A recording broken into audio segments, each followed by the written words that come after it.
Friends, कैसे आप लोग सब बढ़िया होंगे।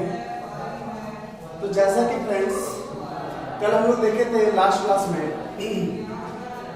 कूलॉम्स लॉ, और कूलॉम्स लॉ एयर और वैक्यूम में केवल काम करता है।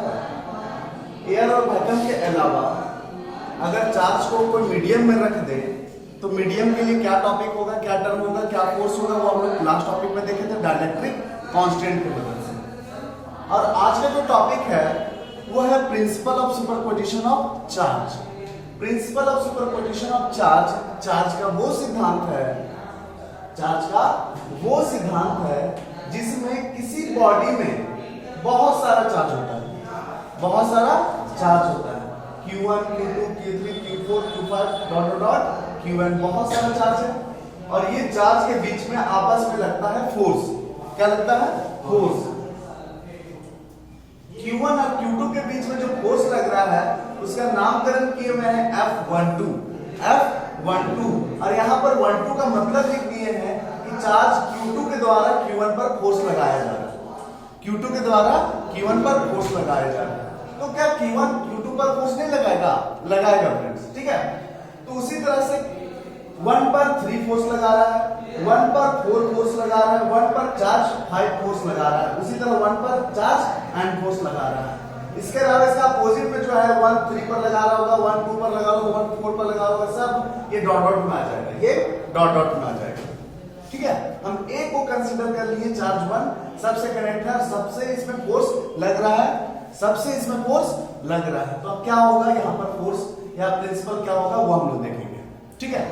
तो principle of superposition of charge बोलता है कि ये जो अलग अलग फोर्स है, अलग अलग का जो इंग्लिश वर्ड होता है वो होता है इंडिविजुअल।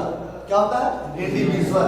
तो जितना भी इंडिविजुअल फोर्स है यानी अलग अलग फोर्स, उन सब का वेक्टर सम नेट फोर्स के बराबर होगा।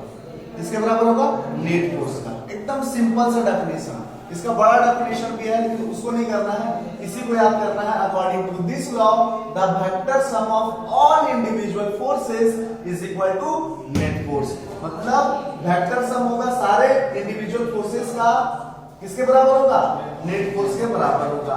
तो एग्जाम में अगर क्वेश्चन आता है तो ये 2 लाइन लिखना और ये आंसर लिखना, ये रिजल्ट लिखना है बस। ओके, ये हो गया फोर्स, नेट फोर्स बराबर सारा इंडिविजुअल फोर्स का वेक्टर सम। यही है principle of superposition of charge.